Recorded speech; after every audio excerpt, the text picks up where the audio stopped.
Ons begin 2016 met die definisie van die term hidroliese van 'n sout. Hidroliese is die reaksie van 'n sout met water. Tydens southidroliese is daar dus 'n reaksie tussen die katione of anione van die sout en die water. Die leerder los ammoniumkloriedkristalle in water op en meet dan die pH van die oplossing. En dan vra hulle vir ons, gaan die pH groter as, kleiner as of gelyk aan 7 wees? En dan moet ons ook 'n relevante vergelyking neerskryf om ons antwoord te ondersteun. Ons begin met die ioniese binding ammoniumkloried. Nou wanneer ammoniumkloried in water oplos, dan dissosieer dit volledig in ammoniumkatione en kloriedanione. Nou kom ons fokus vereers op die kloriedanione. Ons weet dat soutsuur is een van ons sterksure, soutsuur, swaalsuur, salpetersuur, sterksure. En omdat dit 'n sterk suur is, ioniseer dit volledig in water. En dan vorm dit kloriedanione en hidroniumkatione. Maar die terugwaartse reaksie vind nie regtig plaas nie. So in kort, hierdie kloriedanione wat afkomstig is van die ammoniumkloried, gaan nie met water reageer om weer soutsuur te vorm nie. Met ander woorde, die kloriedanione gaan kloriedanione bly. Ons skuif nou die fokus na die ammoniumkatione. En die ammoniumkatione ondergaan wel hidroliese om ammoniak en hidronium-ione te vorm. En aangesien ammoniak 'n swak basis is, gaan dit nie volledig ioniseer nie. So die voorwaartse reaksie gaan wel plaasvind.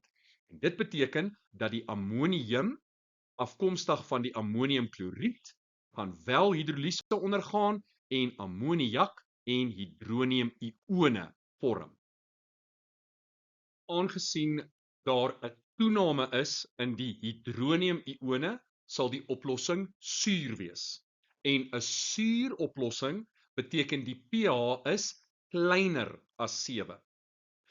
Die relevante vergelyking is die een waar ammonium-ione reageer met water, hidroliese vind plaas en dit lei tot die vorming van ammoniak as ook die hidronium-ione. En dit is hierdie hidronium-ione wat verantwoordelik is vir die verlaging in die pH. 'n Swaalsuuroplossing word berei deur 7,35 gram, dit is my massa, swaalsuur in 500 kubieke sentimeter, dit is my volume. Later gaan ons werk met 0,5 kubieke desimeter. En dit word in water opgelos, bereken die aantal mol en swaalsuur wat in hierdie oplossing teenwoordig is. Ons het N, ons het M. Seker die vergelyking wat jy die meeste in chemie gebruik. N gelyk aan M op M. En kom ons kyk gou-gou. Die molekulêre massa van swaalsuur, dis 98, maar kom ons doen hom gou-gou. Dis 2 waterstowwe is 2, swaal is 32 en dan 4 maal met 16, so dit is gelyk aan 64. 64 plus 32 plus 2, dit gee vir jou 98 en dit gee vir ons dat die aantal mol swaalsuur aan die begin van hierdie reaksie is 0,075 mol. Ons het nou hierdie half liter swaalsuur oplossing en wat ons doen is, ons weet wat die aantal mol swaalsuur in daardie oplossing is, dis 0,075 mol, soos ons nou net bereken het, en by dit voeg ons natriumhidroksied. Ons moet die massa van daai natriumhidroksied bereken. Hierdie is natuurlik 'n neutralisasiereaksie en die swaalsuur reageer met die natriumhidroksied in die verhouding 1:2 en dan vorm daar natriumsulfaat en water.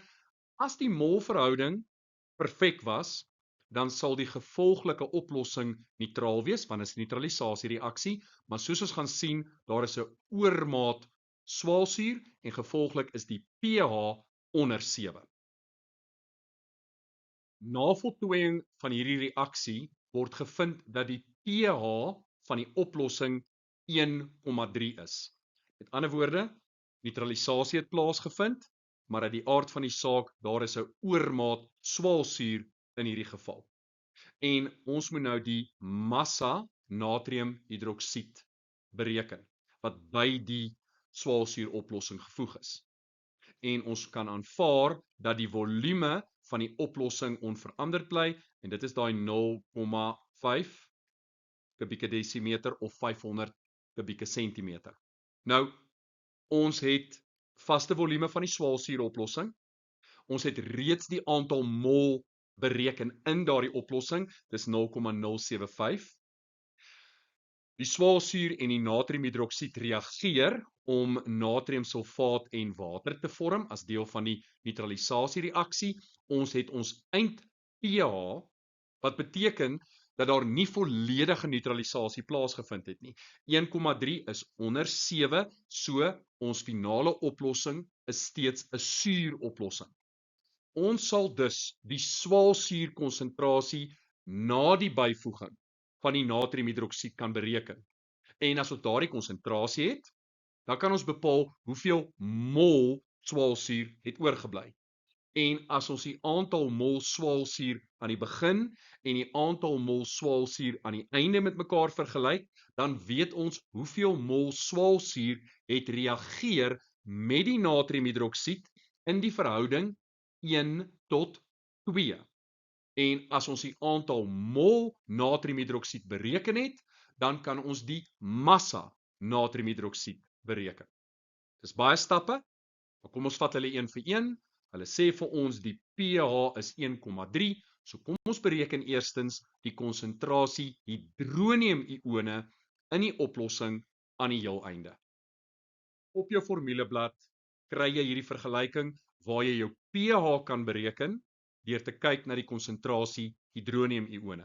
Nou ons gaan dit omdraai want ons het die pH, ons wil die konsentrasie hidronium-ione bereken. So jy gaan basies net gaan en sê 10 tot die mag minus 1,3 en dan kry jy dat jou konsentrasie is 0,0501, maar ons rondom af tot 2 desimale plekke, dis 0,05 mol per kubieke desimeter. Konsentrasie van die hidronium-ione is 0,05 mol per kubieke desimeter. Nou, kyk gou na ons reaksie waar swaalsuur ioniseer in water om hidronium-ione en sulfaat-ione volledig te vorm, want dit is 'n sterk suur. Die verhouding van swaalsuur tot hidronium-ione is 1:2. So die konsentrasie gaan ook in die verhouding wees van 1:2. So ons konsentrasie hidronium-ione 0,05 gaan halveer moet word om die konsentrasie swaalsuur te bepaal. En as ons dit halveer, dan kry ons dat daardie konsentrasie aan die einde is 0,025 mol per kubieke desimeter. Nou wat het ons? Ons het die konsentrasie. Ons het die volume. Die volume is 0,5 kubieke desimeter. En nou kan ons gaan en ons kan die aantal mol swaalsuur aan die einde bereken. Nou het ons die konsentrasie swaalsuur aan die einde. En ons het die volume. Die volume bly konstant. Dis 'n half liter is 0,5 kubieke desimeter. Jy gebruik jou algemene vergelyking wat jy kry op die formuleblad. Ons manipuleer hom en ons vervang bloot ons waardes in. En nou sien ons aan die einde is daar 0,0125 mol swaalsuur. So ons het die beginhoeveelheid in mol, ons het die eindhoeveelheid in mol. Ons kan nou bereken hoeveel mol het reageer. Ons het met ander woorde ons aantal mol wat ons bereken het aan die begin. Ons het sopas ons aantal mol aan die einde bereken. Nou kan ons kyk na die verskil tussen daai twee.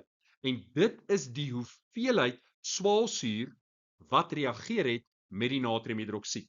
En in watter verhouding het dit reageer met die natriumhidroksied?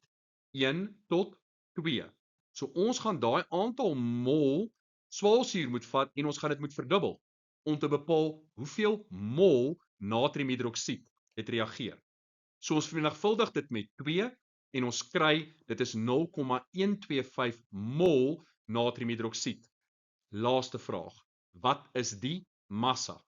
Die massa, N gelyk aan M op M, ons kry ons massa, die massa is die aantal mol, wat 0,125 is, en ons maal dit met die relatiewe formule-eenheid massa van natriumhidroksied.